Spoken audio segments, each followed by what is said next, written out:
प्यारे बच्चों, बहुत बहुत स्वागत है रमदान ट्यूटोरियल में। माध्यमिक के life science chapter number 1 control and coordination.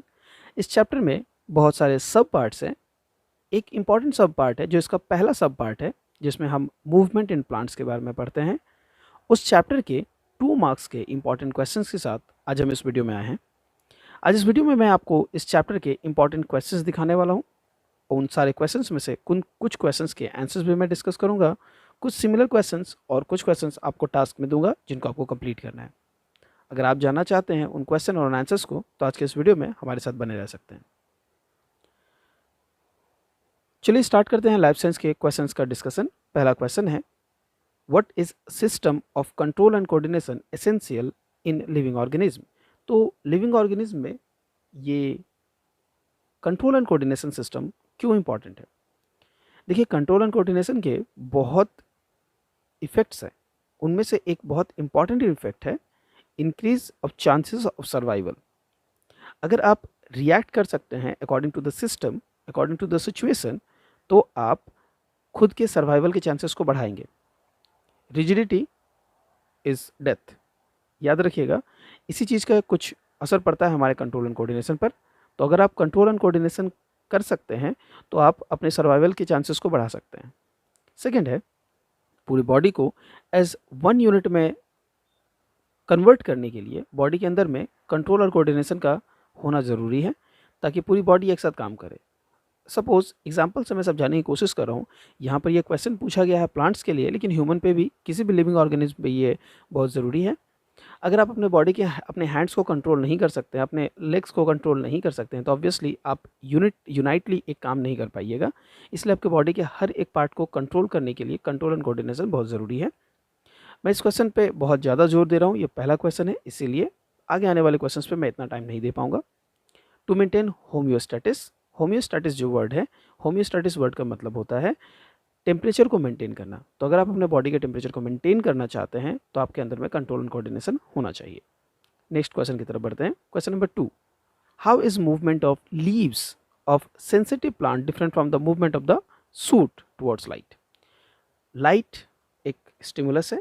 इस स्टिमुलस पर लीव्स यानी जो पत्तियां होती हैं और उनके जो डिफरेंट बॉडी पार्ट्स होते हैं, सूट जो होता है, इनका जो रिएक्शन है ये कैसा होता है, इसके बारे में आपसे पूछा गया है। तो आपको पता है इस तरह के मूवमेंट जब लाइट पर बेस्ड होते हैं, हम इसे कहते हैं फोटोट्रॉपिज्म। फोटोट्रॉपिज्म पर बेस्ड ये क्वेश्चन है। The movement of leaves of the sensitive plant occurs in response to touch और कॉन्टैक्ट स्टिमुली।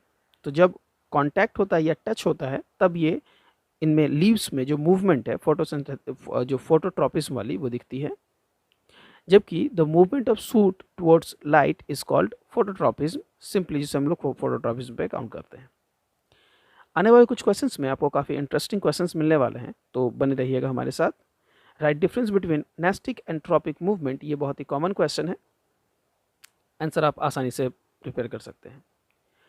कुछ ऐसे ही क्वेश्चंस के बीच में 4 नंबर क्वेश्चन हमारा आता है, जिसमें हम लोगों को केमोट्रॉपिज्म के बारे में बात किया गया है। इस तरह के क्वेश्चंस को मैं एक बार में आंसर देना चाहूँगा।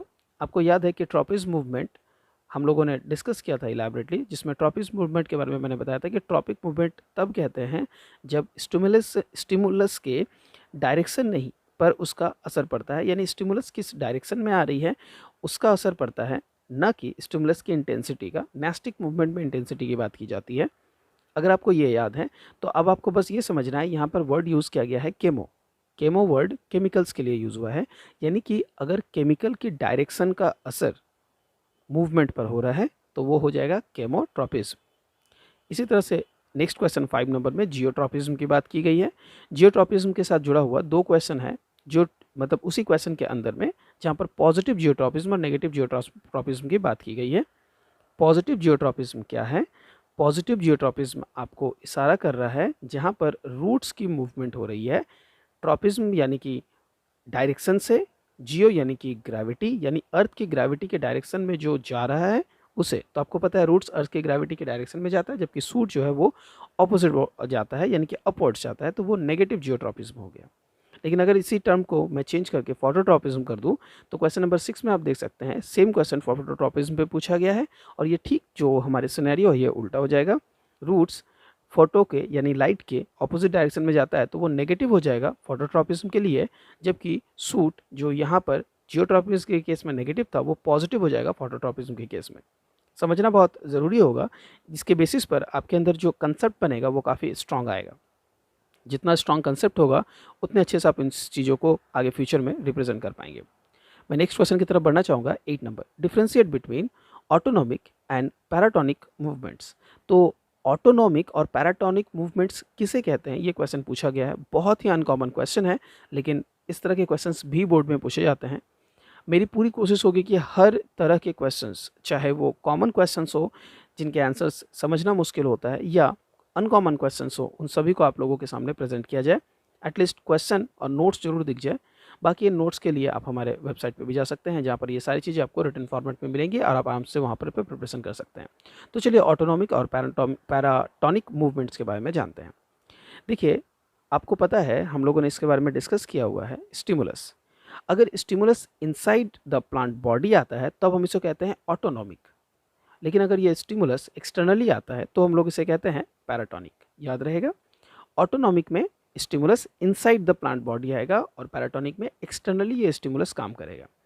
ओके, आगे बढ़ते हैं। इसके बाद यहाँ पर दोबारा क्वेश्चन नंबर 9 में फोटोट्रॉपिज्म के बारे में बात की गई है। हम लोग अच्छे से इसे जानते हैं, इसलिए मैं इस क्वेश्चन को दोबारा रिपीट नहीं करता हूँ। क्वेश्चन नंबर 10 की तरफ बढ़ता हूँ। What is mean by diaphototropic. देखिए, यहाँ पर ध्यान दीजिए, हम लोगों ने फोटोट्रॉपिक तो पढ़ा है, यहाँ पर डायाफोटोट्रॉपिक की बात की गई है। डायाफोटोट्रॉपिक किस तरफ इशारा कर रही है? Leaves also show responses to light, यानी कि जब डायाफोटोट्रॉपिक की बात होगी तो फोटोट्रॉपिक मूवमेंट में जनरली हम लोग देखते हैं रूट और शूट की तरफ इशारा करते हैं, लेकिन सिर्फ लीव्स को इंडिकेट करके जब आप डिस्कशन करेंगे तो वो डायाफोटोट्रॉपिक में होगी। एक्चुअली रूट अपने डायरेक्शन को बिल्कुल इस तरह से रखती है कि सनलाइट उसके ऊपर में परपेंडिकुलरली गिरे। इसे ही डायाफोटोट्रॉपिक मूवमेंट में डिस्कस किया जाता है। लाइट के डायरेक्शन पे चेंजेस आ रही हैं, इसलिए ये फोटोट्रॉपिक हो गया। और डायाफोटोट्रॉपिक का मतलब है नॉर्मली रखना, परपेंडिकुलरली रखना या राइट एंगल में रखना, जिससे ठीक उसके ऊपर लाइट गिरे। आई होप कि समझ में आया होगा। इसके बाद मैं एक बहुत ही अनकॉमन क्वेश्चन की तरफ बढ़ना चाहूँगा। क्लॉडोनी एंड वेंथ थ्योरी ऑफ फोटोट्रॉपिज्म और उसके बाद जियोट्रॉपिज्म है। इन दोनों की जो थ्योरी थी, उस थ्योरी में बस एक इंपॉर्टेंट वर्ड आपको याद रखना है, वो है अनइक्वल डिस्ट्रीब्यूशन ऑफ ऑक्सीजन। तो अगर अनइक्वल डिस्ट्रीब्यूशन ऑफ ऑक्सीजन होता है, ये means unequal distribution of oxygen movement, जिसे हम लोग जो ऑक्सीजन हार्मोन जिसे हम लोग IAA इंडोल एसिटिक एसिड के नाम पे भी जानते हैं, अगर उनके बारे में डिस्कशन किया जा रहा है तो ये एक्चुअली उनकी थ्योरी दी गई थी, जहाँ पर क्लॉडनी और वेंट की थ्योरी जो थी जियोट्रॉपिज्म और इसके अलावा फोटोट्रॉपिज्म दोनों में ही। तो क्वेश्चन नंबर 11 और 12 इस तरह से कनेक्टेड थे। इसके अलावा कुछ कॉमन क्वेश्चन जैसे सिस्मोनास्टिक, हेप्टोनास्टिक के बारे में डिस्कस किया गया है, इनके बारे में पढ़िएगा। Question number 15, are the development and growth of plants are only influenced by plant hormone. I think ये काफ़ी कन्फ्यूजिंग क्वेश्चन है, क्योंकि बच्चों को ऐसा लगता है और इतनी सारी थ्योरीज पढ़ने के बाद कि प्लांट का जो ग्रोथ है और जो डेवलपमेंट है वो सिर्फ हार्मोन से कंट्रोल होता है। इसका सही आंसर है नहीं, बिल्कुल भी नहीं। प्लांट का पूरा ओवरऑल डेवलपमेंट जो है वो ऐसा नहीं है कि सिर्फ हार्मोन्स पर डिपेंडेंट है। हार्मोन्स के अलावा और भी बहुत तरह के फैक्टर्स हैं जिन पर यह डिपेंडेंट होता है। याद रखिएगा, अलग अलग कुछ फैक्टर्स की बात हम कर सकते हैं, जैसे कि यहाँ पर अपने स्क्रीन पर देख सकते हैं। अगर आप इस आंसर को पढ़ेंगे, physical and chemical environmental factors like intensity, position of light in relation to the plant, gravitational force, temperature, mechanical pressure and chemical composition of the soil and atmosphere can influence the growth and development of plants। Simple से एक तरह से इसे समझते हैं कि plant का अगर टोटल कंट्रोल, डेवलपमेंट और ग्रोथ अगर कंट्रोल होता है उसके हार्मोन से, तो क्या हार्मोन देके ही हम उसे अच्छी तरह से कंट्रोल कर सकते हैं? किसी भी तरह की मिट्टी में अगर हम उसे लगा दें, किसी भी तरह के सॉइल पे उसे लगा दें, तो क्या वो कंट्रोल हो तो क्या उसमें ग्रोथ आएगा? आंसर है नहीं। सॉइल एक बहुत इंपॉर्टेंट फैक्टर है। साथ ही साथ प्लांट अगर ग्रो कर रहा है तो इसका मतलब है कि वो अपने अंदर में न्यूट्रिशंस प्रॉपर तरीके से पा रहा है, और न्यूट्रिशन को अच्छे न्यूट्रिशन पाने के लिए उसे फोटोसिंथेसिस का रिएक्शन अच्छे से करना पड़ेगा, ताकि वो अपना फूड सही से प्रोसेस कर पाए। अगर फूड उसे अच्छे से प्रोसेस कर पाएगा तो डेफिनेटली वो ग्रोथ करेगा। तो लाइट भी इंपॉर्टेंट फैक्टर है, कार्बन डाइऑक्साइड का जो अवेलेबिलिटी है वो भी इंपॉर्टेंट फैक्टर है, और इस तरह के सारे फैक्टर्स इंपॉर्टेंट होते हैं। आई होप कि आपको ये क्वेश्चन का आंसर अच्छे से समझ आ गया होगा। क्वेश्चन नंबर 16 की तरफ पढ़ते हैं। वाटर प्लांट ट्रॉपिज्म मैंने डिस्कस कर लिया है, ट्रॉपिंग मूवमेंट किसे कहते हैं। अब बहुत सारे कॉमन क्वेश्चंस मिल रहे हैं, अब उन क्वेश्चंस को एक एक करके स्क्रीन पे चाहे तो स्क्रीनशॉट ले सकते हैं और उनकी स्टडी कर सकते हैं। इनमें से जो इंपॉर्टेंट क्वेश्चंस हैं उनको मैं डिस्कस करूंगा। मैं 20 नंबर क्वेश्चन में आना चाहूँगा। ये एक इंपॉर्टेंट क्वेश्चन है, थिगोट्रॉपिज्म से क्या समझते हो। थिगोट्रॉपिज्म इज द मूवमेंट और growth of the plant in response to mechanical stimuli, touch और फिजिकल कॉन्टैक्ट। ठीक है, तो याद रखिए थीमोट्रॉपिज्म की जब बात हो रही है तो यहाँ पर उस तरह की मूवमेंट की बात हो रही है जहाँ पर टच का बात आता है। As a when a plant grows around a supporting rod it occurs for example of grape and यहाँ पर पैसन फ्रूट वाइन्स की भी बात की गई है। तो इन सब में हम लोग बोलेंगे कि थिगोट्रॉपिज्म हो रही है। आगे स्क्रीन पर और भी कुछ क्वेश्चंस आ रहे हैं। 21 नंबर क्वेश्चन पूछा गया है, what will happen if the apical bud is removed. अगर किसी एपिकल बड को रिमूव कर दिया जाए तो क्या होगा। समझते हैं, ये क्वेश्चन बहुत इंटरेस्टिंग क्वेश्चन है। Removal of the apical bud shows lateral branching, यानी कि अगर आप एपिकल किसी एक एंड को कट कर देंगे तो इसके वजह से क्या होगा, वो साइड से अपना ब्रांच निकालना स्टार्ट करेगा। This is because auxin controls apical dominance and apex inhabits the growth of auxiliary birds. तो अगर आप किसी के एक ऊपर के टर्मिनल को कट कर देंगे तो उसके वजह से उसके साइड में स्टेम्स निकलने लगेंगे। तो ये एक क्वेश्चन था कि अगर आप एपिकल बर्ड रिमूव कर देते हैं तो क्या होता है। यहाँ पर दोबारा एक बार पैराटोनिक क्वेश्चन पर एक क्वेश्चन पूछा गया है, आप चाहे तो इसे स्टडी कर सकते हैं। पैराटोनिक के बारे में आपने समझ लिया है तो आप आसानी से कर पाएंगे। क्वेश्चन नंबर 23, 24 कुछ क्वेश्चन है, आप इनको देखिए। 25, what do mean by the movement of locomotion and movement of curvature. ये क्वेश्चन भी बहुत इंटरेस्टिंग क्वेश्चन है, चलिए इस क्वेश्चन को समझते हैं। मूवमेंट ऑफ लोकोमोशन, यानी कि मूवमेंट ऑफ लोकोमोशन की बात हो रही है। आई होप कि आप लोगों को अब तक मूवमेंट और लोकोमोशन के बारे में पता होगा। मूवमेंट का मतलब होता है किसी एक पर्टिकुलर जगह पर बने रहना और अपने बॉडी पार्ट्स को मूव करना, ये मूवमेंट में आता है। जबकि अगर आप अपनी जगह को चेंज कर सकते हैं तो वो लोकोमोशन में आता है। यहाँ पर क्वेश्चन पूछा जा रहा है मूवमेंट ऑफ लोकोमोशन के बारे में, और दूसरा एक और वर्ड है मूवमेंट ऑफ कार्वेचर के बारे में। चलिए समझते हैं। Movement may be of two types, movement of locomotion and movement of curvature. Movement of curvature is the movement of individual part in relation to the other parts. क्या बोला जा रहा है, movement of one part in relation to the other. ठीक है, मतलब किसी एक के रेस्पेक्ट में दूसरे को आप अगर सिर्फ हिला रहे हो तो ये हो गया मूवमेंट ऑफ कार्वेचर, जिससे हम लोग जनरली मूवमेंट कहते हैं। कार्वेचर मूवमेंट में भी ग्रोथ मूवमेंट और turgor movements. Growth movements are caused by differential growth in the different parts of an organ. यहाँ ऑर्गन बोलना गलत होगा क्योंकि प्लांट बॉडी में हम ऑर्गन्स नहीं कहते हैं। Opening of floral buds into flowers is such a type of growth movement. Mostly floral and opening shows thermonastic movement, that is opening and closing are controlled by temperature. मतलब आप समझ सकते हैं यहाँ पर जब थर्मोनेस्टिक की बात की जा रही है तो नेस्टिक मूवमेंट का मतलब ही होता है जहाँ पर हम इंटेंसिटी स्टिमुलस की इंटेंसिटी को देख रहे हैं, और थर्मोनास्टिक बोल के टेम्परेचर को बोला जा रहा है कि टेम्परेचर की इंटेंसिटी कैसी है। Sometimes the movement are controlled by presence और एब्सेंस ऑफ लाइट। ओके, तो ये इस क्वेश्चन का आंसर था। इसके बाद यहाँ पर कुछ और भी क्वेश्चंस दिए गए हैं जिसमें से चलिए क्वेश्चन नंबर 26 से स्टार्ट करते हैं। क्वेश्चन नंबर 26 में हमारे पास जो क्वेश्चन है, what is the cause of leaflet movement in Desmodium. तो डिस्मोडियम के जो लीफलेट मूवमेंट है उसके बारे में क्वेश्चन पूछा गया है। यहाँ पर जो मेन फैक्टर है वो है टर्जिडिटी। टर्जिडिटी की वजह से ही एक्चुअली इनके मूवमेंट होते हैं। अगर आप इस पूरे क्वेश्चन को पढ़ेंगे तो इसका आंसर जो सिंपल सा है वो ये है कि जब टर्जिडिटी लूज होती है तो ये लाइट हो जाते हैं, और लाइट होने पर ये गोज मतलब ऊपर की तरफ जाते हैं, और फिर जब इनमें टर्जिडिटी बढ़ती है तो ये दोबारा नीचे की तरफ आते हैं। इस तरह से ये जो उनका डिस्मोडियम में जो मूवमेंट होता है वो होता है। क्लिनोस्टैट के बारे में क्वेश्चन पूछा गया है, what is clinostat. Okay, the geotropic movement demonstrated in the laboratory by an instrument is called clinostat. तो क्लिनोस्टैट जो है ये एक्चुअली एक इंस्ट्रूमेंट है, और जियोट्रॉपिक मूवमेंट डेमोन्स्ट्रेटेड अगर हम डेमोन्स्ट्रेट करना चाहते हैं लैबोरेटरी में तो जिस एपरेटस जिस इंस्ट्रूमेंट को इस्तेमाल करेंगे वो है क्लिनोस्टैट।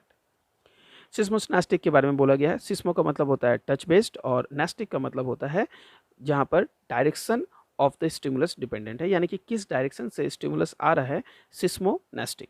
ओके, अगला क्वेश्चन है नेस्टिक मूवमेंट के बारे में। नेस्टिक मूवमेंट मैंने ऑलरेडी आपको बहुत बार बता दिया है। क्वेश्चन नंबर 30 में पूछा गया है जियोट्रॉपिक मूवमेंट के बारे में। आप लोगों ने ऑलरेडी इस बारे में देख लिया है, जानते हैं आप इस बारे में। What is hydrotropic movement, hydro मतलब वाटर और ट्रॉपिक मूवमेंट उसके साथ ऐड किया गया है, इसका एक एग्जांपल पूछा गया है, आप ऑब्वियसली दे सकते हैं। टॉपिक और नेस्टिक मूवमेंट में डिफरेंस पूछा गया है, 32 नंबर, आसानी से समझ सकते हैं। 33 number, describe the phototropic movement of plants. Phototropic movement of plants के बारे में हम लोगों ने अच्छे से इलैबोरेट डिस्कशन किया है, एक बार फिर से बता दूं, ट्रॉपिक मतलब डायरेक्शन स्टिमुलस की, और स्टिमुलस है photo. Question number 34, how could you prove that stems are phototropic. तो स्टेम्स को आप कैसे प्रूव करोगे कि ये फोटोट्रॉपिक है ना, this is a interesting question. कैसे आप प्रूव करोगे, इस तरह के क्वेश्चंस को जनरली स्टूडेंट्स स्टंट हो जाते हैं कि समझ नहीं आता उनको लिखना क्या है। If the stems of a plant grows towards the direction of light then it is called positive phototropic। ठीक है, तो यहाँ पर बोला गया कि how you will prove the stems are phototropic. I think इस आंसर्स को आपको इस तरह से लिखना चाहिए कि आप एक एक्सपेरिमेंट करोगे। क्या एक्सपेरिमेंट करोगे, आप विंडो के क्लोज में एक फ्लावर पॉट के अंदर में एक फ्लावर नहीं, आप किसी भी तरह के एक प्लांट को लगा सकते हो। प्लांट में जब आप मूवमेंट को नोटिस करोगे तो आप मूवमेंट नोटिस करोगे कि वो हमेशा विंडो से आउटसाइड जाने की कोशिश करी है जिधर उसको सनलाइट मिलता है।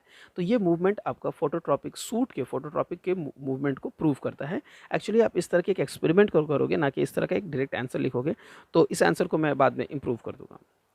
अब कुछ इंपॉर्टेंट क्वेश्चंस है जो इस चैप्टर से जुड़े हुए हैं, जिसमें से एक क्वेश्चन पूछा गया, what is stimuli and irritability. Stimulus के बारे में आप लोगों को मैंने बार बार कहा है, जितने भी टॉपिक्स अभी तक मैंने डिस्कस किए हैं, आई थिंक ये तो हमारा फर्स्ट क्वेश्चन होना चाहिए था। किसी भी तरह का एनवायरमेंटल कंडीशंस में चेंजेस को एक्चुअली हम स्टिमुलस कहते हैं। और इरेटिबिलिटी क्या होता है, तो the response to stimulus is called irritability. जो आप उसको रिस्पॉन्स दे रहे हो ना स्टिमुलस को, उसे ही हम लोग कहते हैं इरेटिबिलिटी। लास्ट क्वेश्चन आज के लिए हमारा होने वाला है question number 36, what is the function of receptors in our body. Okay, receptors के बारे में अगर हम बात करें तो हम आज प्लांट के बारे में डिस्कस करने वाले थे, इसलिए 36 नंबर क्वेश्चन आपके इस पोर्शन के सिलेबस से बाहर होगा।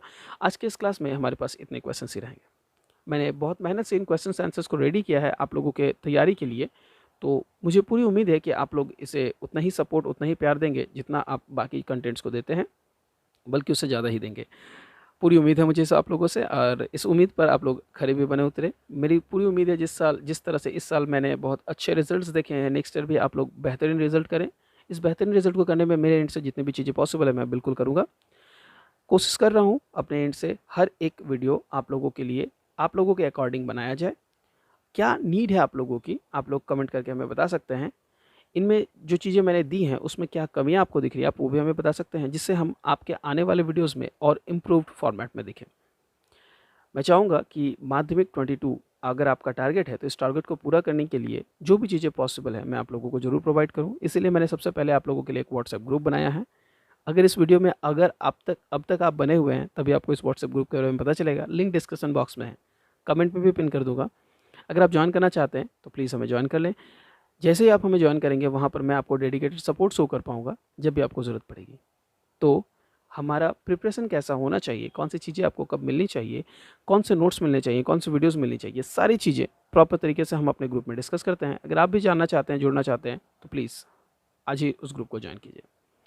आज की क्लास इतने दूर रहेगा, हम लोगों ने इन सारे कंटेंट्स को पढ़ा है। आई होप आप इनकी तैयारी भी अच्छे से करोगे। मिलते हैं अगले वीडियो में, till then do take care.